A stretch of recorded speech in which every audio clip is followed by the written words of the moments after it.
Kushner, Ambassador Robert O'Brien. They're going to summarize the history that was made today and take a few of your questions. We also have Special Representative Avi Berkowitz here and Special Envoy to Iran, Brian Hook, who will be in attendance.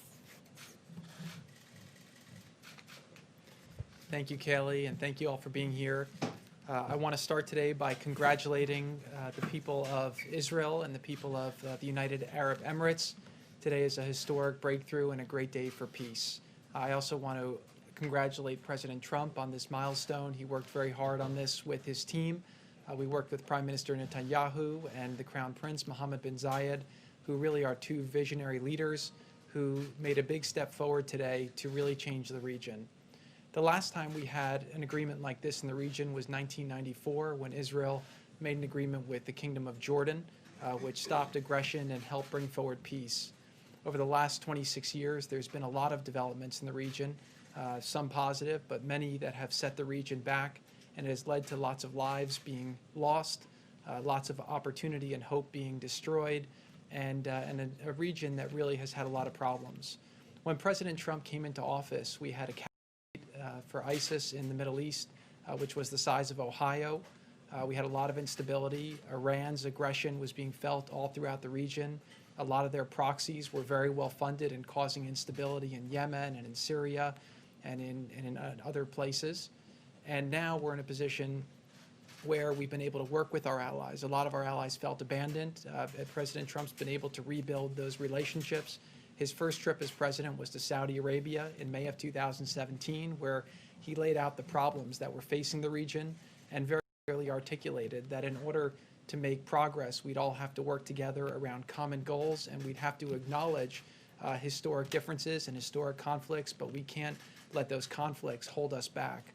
President Trump's leadership, the ability to build the relationships with the leaders in the region, people were modernizing their society and realizing that we needed a new paradigm. On President Trump's visit to Saudi Arabia, we made an agreement with a lot of these countries that we were going to start a counter-terror finance center, and since then we've worked to limit the amount of funding that's gone to extremist groups.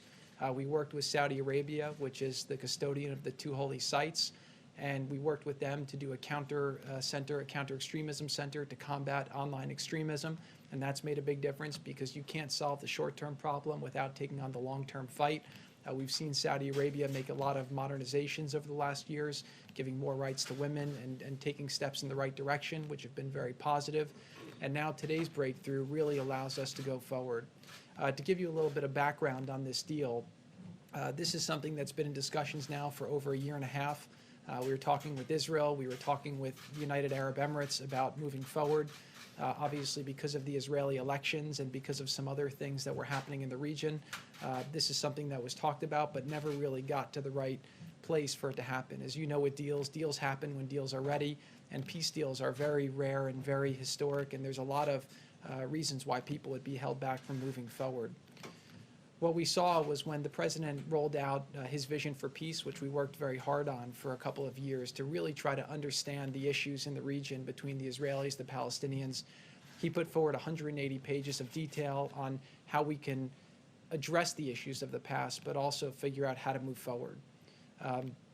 During that acknowledgement, President Trump was able to get Israel to agree to have a two-state solution with the Palestinians, and for the first time in history to agree to a map that outlined the territory that they would be willing to work with in order to see that happen. That showed a lot of people in the region that Israel was serious about really moving forward and making peace, and also showed them that President Trump's leadership and diplomacy could make things happen that hadn't happened previously. What happened is, as Israel was discussing with us, providing, taking Israeli law and sovereignty to areas of the West Bank and applying it. We were having these discussions, and over the last 6 weeks, the discussions between UAE and Israel started accelerating around this being a potential different path. We all saw Ambassador Otaiba's op-ed that came out that said that he thought applying Israeli sovereignty to these areas would be detrimental to the region. And a new course, a new option was created that was discussed that ultimately both countries thought was a much more viable option to go forward. Israel's agreed to suspend those efforts at this time, And as a result, we're going to focus on bringing these two countries together. This is really a historic breakthrough, and it shows that President Trump's leadership from the Riyadh speech till today, you see a much different Middle East than what he inherited, and hopefully there's a lot more good things to come. This is an icebreaker between these two countries. This is the first Arab country to normalize relations with Israel in a long time, 26 years since Jordan. And what we're going to hopefully see from there is more countries start to do the same. The final thing I'll just say is that here in America, the biggest threat that we saw in the last campaign was really two things. One was ISIS. The caliphate was growing. We were seeing journalists being beheaded. We were seeing people burnt in cages. And the threat of ISIS was something that was very scary to a lot of Americans and needed to be stopped.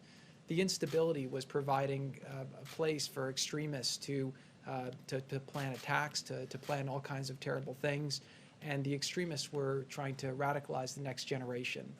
One of the biggest excuses that extremists use to radicalize the next generation is the mosque and the Al-Aqsa Mosque, and saying that it's being threatened and the fact that Muslims aren't able to pray there. This deal will allow for flights from Dubai and Abu Dhabi to Tel Aviv, which will allow Muslims a real entree to come and visit Israel peacefully and to come and pray at the mosque with whatever frequency they deem appropriate. This is a big breakthrough. As people go there and pray and see that this is available, they'll share it with their friends and they'll share the experiences. They'll share pictures of it on Instagram and Facebook and Twitter. And people throughout the world will see that the mosque is safe and that all people are welcome there. So this is a really great step forward for the region, a great step forward for the country, and a great step forward for the world. And again, I just want to really compliment the three leaders who worked very hard to make this possible. Prime Minister Netanyahu of Israel, the Crown Prince Mohammed bin Zayed of Abu Dhabi, and President Trump here in America. Thank you.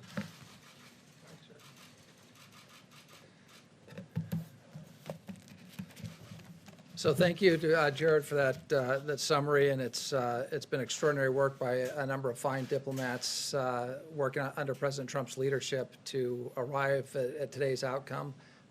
Jared Kushner has been at the forefront of those efforts. Avi, Brian Hook, and others have put in just tremendous work under the President's direction to get where we are here today. And I know, Jared, you don't have a diplomat title, an ambassador title, but we don't have a finer ambassador, especially in the region, than Advisor Kushner. So thank you for those remarks and for the really incredible effort.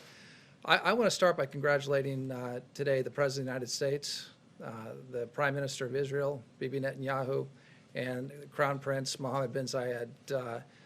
This is a remarkable achievement, and the achievement is now will now be known in history as the Abraham Accords, or the Ibrahim Accords in the Muslim countries, or the Abraham Accords in Israel. It's something very special. It's something that doesn't happen very often. Very few of my predecessors as National Security Advisor have been able to come to this podium to announce a peace deal in the Middle East. It's a very rare thing. As I said earlier in the Oval Office today, the President is going to be known in history as one of the change makers and one of the remarkable leaders in the Middle East, and that's not something that you may have thought of when he came into office. But one of his very first steps was repairing our relationship with Israel, which had been badly damaged, especially in the last month of the prior administration. The President did something that was unheard of. Many presidential candidates going back 2 decades had promised if they were elected, they would move the United States Embassy in Israel from Tel Aviv to Jerusalem. President Trump had the courage to do it, and he developed wonderful credibility and a reservoir of goodwill in Israel. He recognized the Golan Heights as being Israeli territory and took those away from a very what could have been a very destabilized situation that we've seen develop in Syria. He destroyed the physical caliphate of ISIS, which Jared had said was the size of Ohio. It stretched across the Middle East, and terror reigned because of the caliphate. He brought justice to al-Baghdadi, who had killed so many Americans, Sotloff and Mueller and Kasich and Foley. He'd put maximum pressure on Iran and cut off much of the terrorist funding that was going to proxy wars in Yemen, in Hezbollah in Lebanon, in Syria, and throughout the region. And today, we have the Abraham Accords. And he's brought peace to the Middle East, at least peace between the UAE and Israel. And what I have said is the president is often noticed as the greatest deal maker, and he wrote the book, The Art of the Deal, and he's considered a great, great deal maker, which he is. But I think history is going to remember the president for being a great peacemaker. He brought peace to Israel and the UAE. He has signed his diplomats signed a historic accord in Afghanistan. And I want to remind people that we haven't had an American casualty in combat in Afghanistan since February 29th.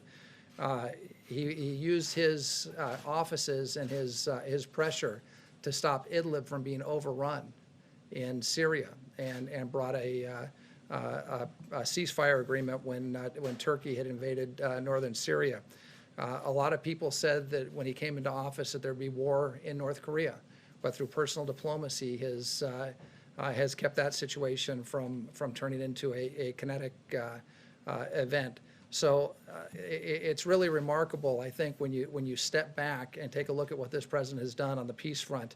And it wouldn't surprise me. It'll take some time in this environment, but it wouldn't surprise me if the president's eventually nominated for a Nobel Prize for today's work is an example of why he would be rightly considered and should be a front runner for the Nobel Peace Prize. So I also want to compliment the courageousness of Mohammed bin Zayed, the Crown Prince. You know, there have been two other great Arab leaders, King Hussein in my lifetime, King Hussein and Anwar Sadat, who made peace with Israel. And now Mohammed bin Zayed enters that pantheon of great, courageous Arab leaders. And I want to compliment Prime Minister Netanyahu in Israel, who was under tremendous pressure to extend Israeli law and sovereignty to portions of the country, but has stepped up against that political pressure to make peace, something that may have been politically popular, but he put the interest of his country and his people first. And so I think we've got some very courageous leaders that worked with the president to come to today's tremendous historic accord. Stepping back from what does this mean beyond the historic idea of a major Arab country making peace with Israel all these years after 1948, it makes sense on so many different levels. The UAE and Israel are both capable security partners of the United States and close partners of ours in the region, standing up to Iran, standing up to Islamic extremism. The peace agreement between these two countries will encourage and foster cooperation in those efforts. These are very innovative countries. Israel is called the startup nation, and for those of you who've been there, you feel like you're driving through Palo Alto, through half the country. The UAE is also a very innovative country. Putting those two nations together is going to create a dynamic of innovation and creativity in the region, and both countries are populated by incredibly dynamic people. There are tremendous opportunities that are going to arise from this agreement.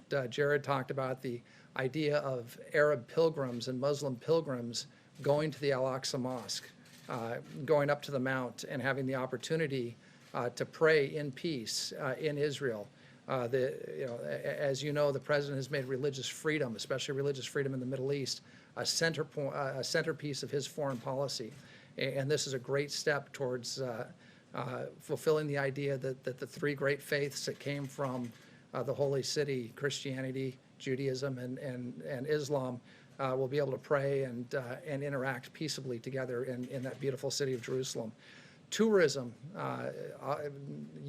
with Abu Dhabi and Dubai and the other Emirates have become meccas for tourism, especially before the Chinese virus, the COVID virus. Israel is a great land for tourism. That'll expand trade between the UAE and Israel, which both have incredible economies. And again, as we recover from COVID, this agreement will help the economies of those countries and the countries in the region expand. And I think you're going to see an increase in jobs in all three countries as a result of these accords. With respect to the peace process overall, we've got a great team. That team is going to be fanning out. We're going to be working the phones. We're going to be in the region. And we believe that there are other countries waiting in the wings that are going to watch and see how the tremendous response to the courage of Prime Minister Netanyahu and the Crown Prince have been received by their people and by the world. I mean, I've already been on the phone with a number of European counterparts who have called to congratulate us for our role in this accord, but some of whom are astounded that this took place. And we also think that this could lead to a great deal for the Palestinian people. It's a people that the President of the United States, President Trump, has not forgotten.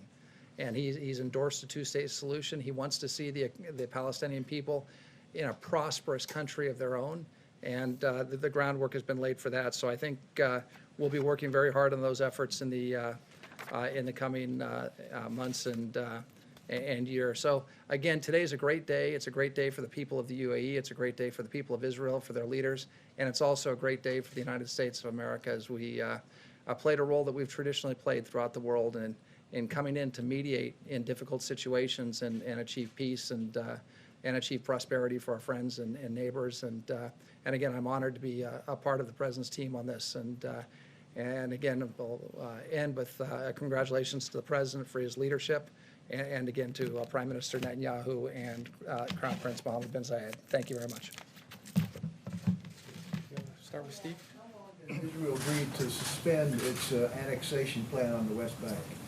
So the suspension will last. It's going to take a while for these agreements to get fully enforced and to go. And I think that right now the focus that Israel is going to be applying is towards building this relationship. The opportunities that are now created because of this, from an investment point of view, from an innovation point of view, from a health point of view, from a tourism point of view, and most importantly to both countries from a security point of view, are very robust. And I do believe that for the foreseeable future, you're going to see both countries focusing on that. I also think that Israel sees a lot of exciting opportunity in doing what's being done today with other Arab and Muslim countries as well. So that's really going to be the focus as to where we're going to be working with them. And one thing I also want to do is acknowledge the tremendous team that's worked on this to date.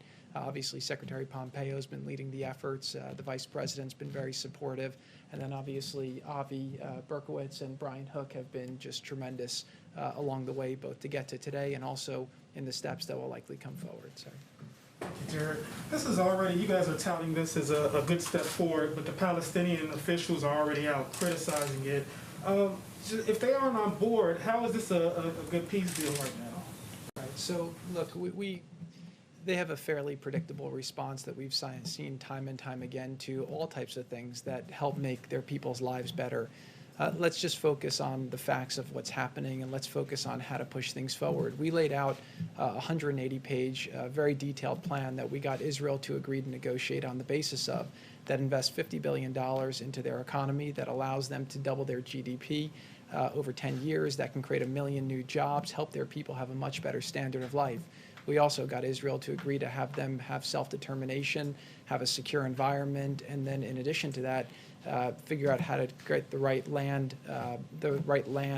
outcome where we can go forward. So, look, I think that a lot of people in the region are seeing that we can't wait for the Palestinian leadership to try and resolve this. Every country is going to do what's in their best interests, what's in the region's best interests, and we have big problems in the world, and we can't be stuck in the past. We have to be moving forward. Now, I will just say that a big part of what motivated the UAE to move forward at this time and take the risk that they're taking is the notion that they didn't want to see Israel take the provocative action of applying sovereignty to areas of the West Bank, which hopefully allows more space to the Palestinian leadership to come to the table and make a deal. So I don't know if it will happen tomorrow. I don't know if it will happen next month. I don't know if it will happen next year. But at some point, I always learned with deals that there's a thing called gravity. And right now, you're in a situation where Israel has said that they're open to making peace. A lot of people in the region have supported the vision that the president laid out. One thing you've seen with the president, he's a deal-making president, right? And part of being a deal-maker is not always showing your cards. Again, we were able to hold this quiet until this morning when we announced it. The president's had a very robust strategy for the Middle East that we've been executing piece by piece, day by day.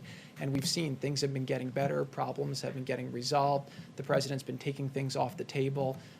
slaughtering sacred cows that were holding people back. And so if you kind of look at the snapshot today and you look back at the snapshot of where the president was when he started, you have a much different Middle East, and that's not by accident. So I believe over time we're going to continue to ask ourselves two questions with that conflict. Number one is, are we doing things that allow Israel to be more secure versus less secure for the Israeli people? That's America's strongest ally in the region. With this step, actually, UAE joins a very exclusive club and becomes, really one of America's closest allies in the region. And then number two is, are we taking steps that allow the Palestinian people to live a better life? And so, there's a lot of people who find historical traps where they can find excuses not to move forward. But President Trump is focused on creating a bright future, focused on progress and making people's lives better. So I will just say today that this is a big breakthrough. This is something that's public. We have a lot of things that are happening privately right now that are quite excited. And I do believe, again, that over the next years, if the president is able to keep going forward, you're going to see some historic changes in the region that will really make the world a much safer and better place. Thank you. Thank you, Jared. Appreciate it. Just actually want to ask you, Advisor O'Brien, you mentioned Anwar Sadat, and I'm just curious, do you see or envision sort of a Sadat, Begin, Carter picture, a moment like that for the leaders? Because that's something I think people remember. I want to say it was 79, but going all the way back then. Right. No, I think we will have a formal signing ceremony at the White House, and we'll have to see who comes from the various countries. But I would expect that Prime Minister Netanyahu will be here, and either the Crown Prince or one of the other princes would likely be here in Washington. And I think it'll be a great day, and really. As you know, I normally don't talk about things that were said on presidential phone calls, but one of the leaders said that we've had a tough 2020, and this is like the best news of the year. It really is good news. It's a great news story for the American people, and it's been great to see how the press has reacted in a somewhat polarized time. I think this is one of those stories that everybody, regardless of your political stripes or on that sort of thing, everybody's excited about the fact that a Muslim Arab government is making peace with Israel. Big day, and we'd love to host them here at the White House. I think the president would very much like to host them, and so I think we'll have an event at some point in the not too distant future. And Jared, if I could follow up on something that you mentioned earlier, you talked about visionary leadership, not just in the region, but in general, including the president, to make something like this happen. He seemed actually fairly positive, albeit maybe cryptically, that maybe something soon could happen again to keep this inertia going with perhaps another country. Is it your sense that, yes, there's a good chance that we could have a similar announcement here in the next, say, 90 days, 80 days? I do think there's a very good chance. Now, one thing I'll say about the president is that one of the things you see in great leaders is a sense of optimism, and the president is a great leader for the country because he always wants to put forward a positive front and get people to do more than they're capable of doing and help people achieve things that people don't think is possible. And so his optimism is one of his great traits as a leader. I will say here that we have had several discussions. Obviously, we kind of stopped those discussions because this one looked like it was going, and it was very important to the United Arab Emirates to be the first. They wanted to make history and do it, but we do have several more that we've had discussions with, and now we'll continue those discussions to see if we can continue to move forward more. Look, at the end of the day, it's an inevitability, right? People in the world want to move forward. The Middle East has to stand on its own 2 feet. We have some great allies there. We'll continue to work with them and help them, but we'd like to see a security architecture and an economic architecture there where people have the safety and ability to live a better life, to have jobs, to have prosperity, and people need to believe that their children could have a better life than they can. And once that happens, people will choose a job over some of the other less good areas that they're being tempted to go to by the extremists. Thank you. Thank you. Couple of questions. First, you mentioned the flights. Can you tell us how quickly you expect to actually see those flights begin, embassies to open up, and to what extent is this strategy, in part, strategy and hope that Iran will be further isolated? I think Iran is Iran, if they want to move forward, again, the president's been very clear. He's not going to pay for a meeting, but he's always happy to talk to people. And that's part of him being a deal maker. And that's why, again, he was able to make this deal. He was able to make the deal for the OPEC Plus. He was able to make the U.S.-Mexico Canada deal. He was able to make the Japan trade deal, the Korea deal. We were able to get the FIFA 2026, the Olympics 2028. The president's a deal maker, so he'll always be flexible. I do think, though, seeing the two of the best militaries in the region come together should be something that people take note of, because it shows that, again, people are figuring out how they can optimize. And I do think that Iran has benefited from kind of dividing and conquering. Through their proxies, they've tried to create instability, and they've tried to have the Middle East divided, which is why they've always taken advantage of the Palestinian issue, and they've tried to stoke fear around that issue, and they've used it to keep people from joining together with Israel. You know, no Israelis ever killed an Emirati, right? There's not that hatred between the people, which is why there's no sense. So I do believe that we will start seeing interactions very quickly, and that both countries are very motivated, both from an economic point of view, from a tourism point of view, from a health point of view, from a technology point of view, to start moving forward quite quickly. Very, very quickly, if I could just follow up with you, you've been in the headlines recently. Just to give you the opportunity to respond, can you tell us why you were meeting with Kanye West? Did you discuss the election at all in any capacity?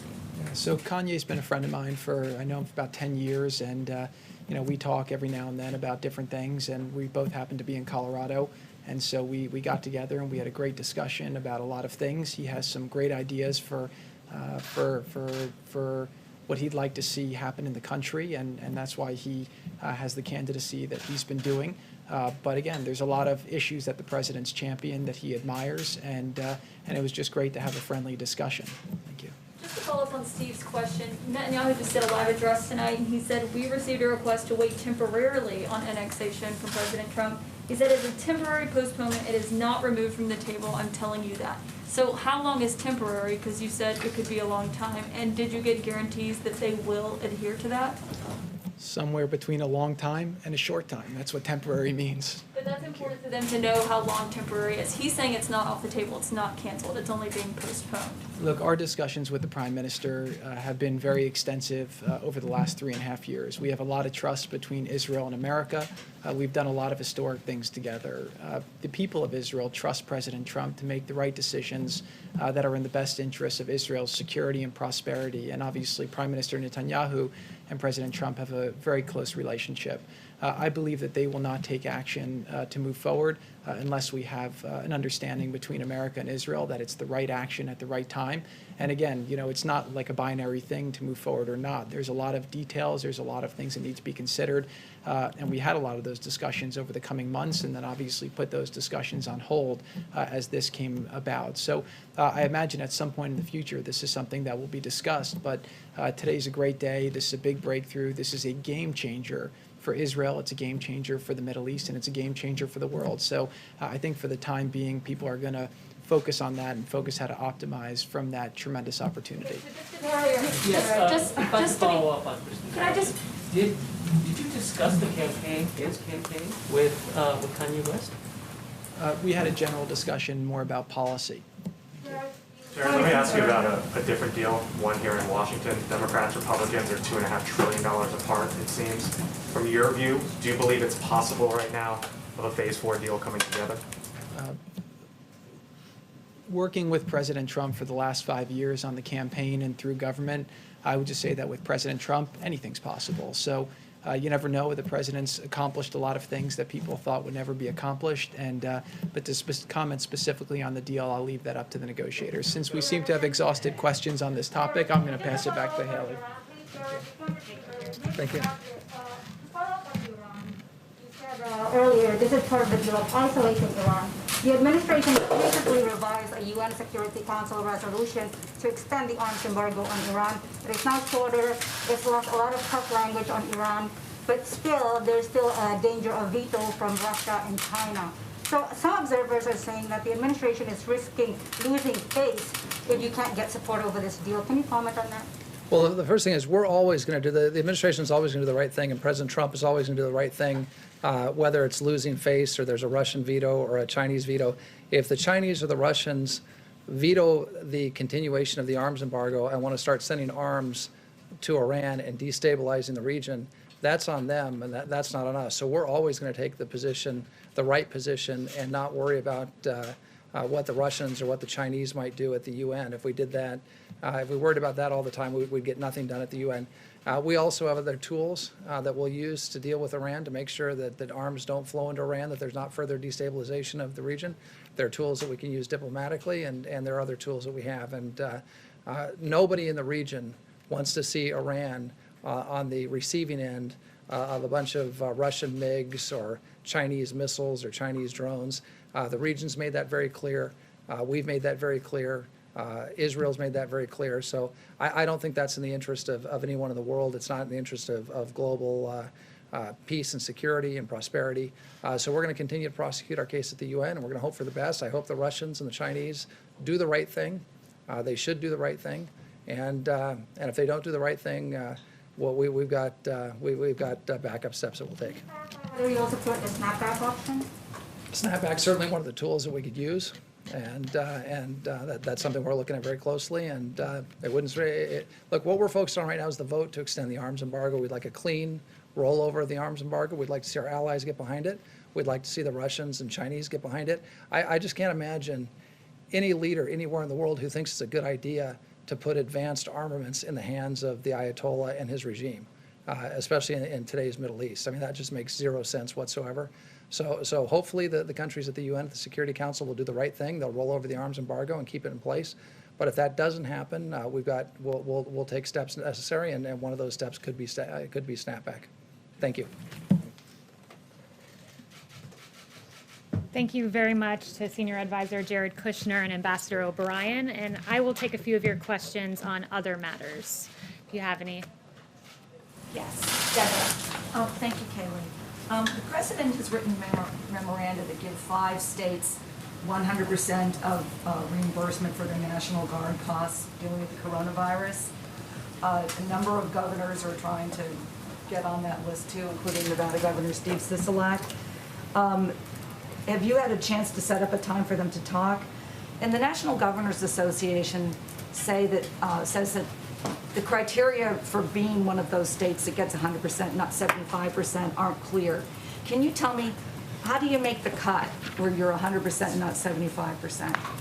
So first, let me note that in March, President Trump became the first president to authorize use of the National Guard under Title 32 status with 100% cost share. The president supports the men and women of our National Guard. This is a rarely used tool, but the president was willing to take this decisive action. 75% of the cost share is still giving states tremendous, unprecedented support, and states can utilize their coronavirus relief fund dollars to cover the remaining 25% if they need to. Specifically, a few states made direct cases to the president, and he obliged to support them at 100%, but I won't go state by state as to where things stand. Can you explain why some states would? Yes. Question about payroll tax and the president's comments yesterday. What did he mean by when he said he was going to terminate the payroll tax? And a secondary question, if he's reelected, what should Americans believe about his commitment to Social Security?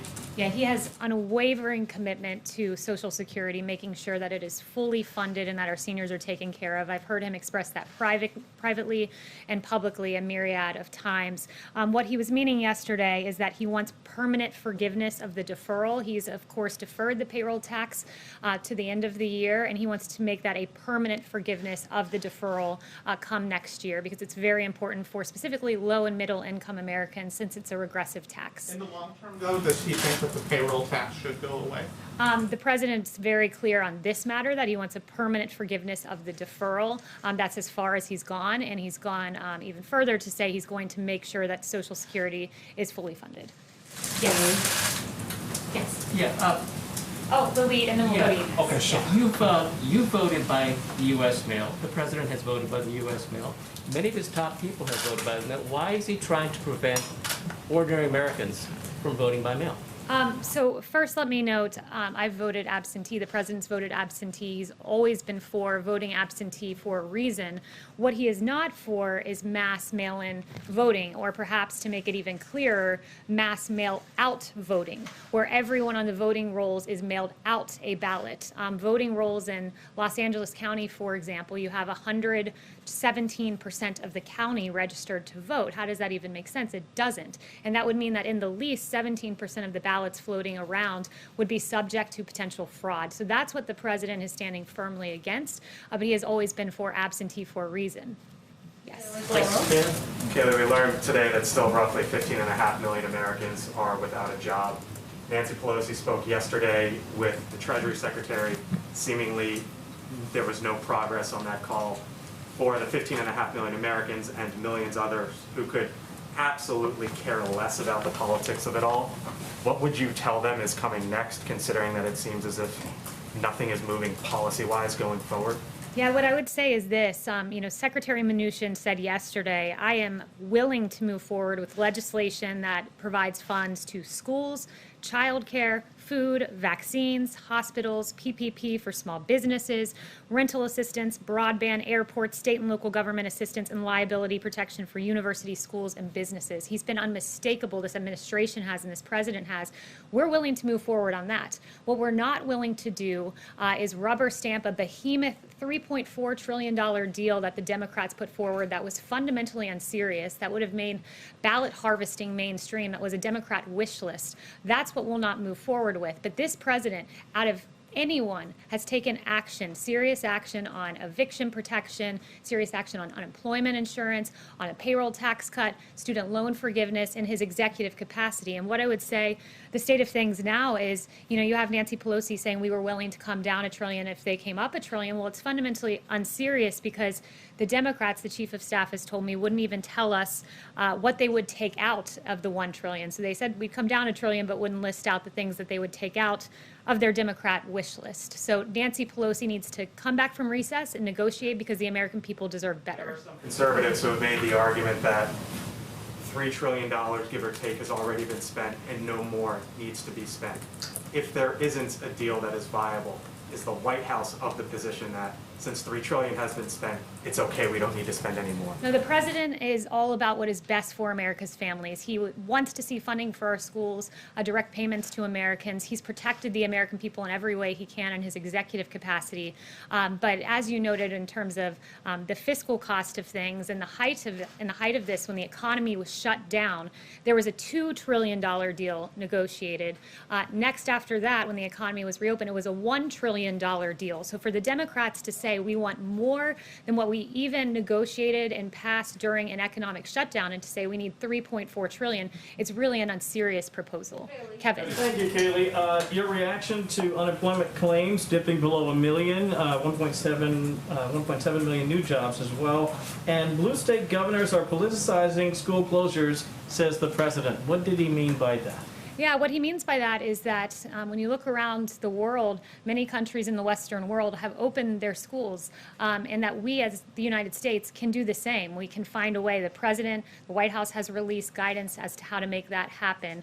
And he doesn't want a decision that is so important for our children to be politicized, because he believes it's in the public health interest of the child to be back in school. And I've listed out for you all the reasons for that previously. And what was your first question? You also unemployment claims dipping below 1 million. How surprised are you that that's the figure and the direction we're going? I'm not surprised, because under this president, he was the great jobs president once, brought us the greatest economy in modern history once, and he'll do it again. And this is more evidence of that, to see unemployment claims dip below 1 million, coming on the backs of a July jobs report that exceeded expectations. And of course, the 2 blockbuster jobs reports before that. It goes in line with the manufacturing ISM good numbers that we saw and many other metrics. This is the president who's already making sure we have an economic rebound that outpaces Europe and other countries as well.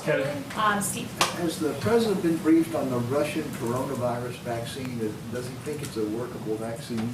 The president has been briefed on that. He's also been briefed on our own vaccine progress. One thing to note, and I believe Dr. Fauci made this point, our vaccines go through rigorous phase 3 clinical trial where we have 30,000 individuals that we test to make sure it's perfectly healthy and moving forward. So that's the kind of standard we have for American vaccines, and it's important that we do that. But we do think that we'll have a vaccine by the end of the year, and the president, in advance of that, is manufacturing hundreds of millions of doses of these vaccines in anticipation of one being successful.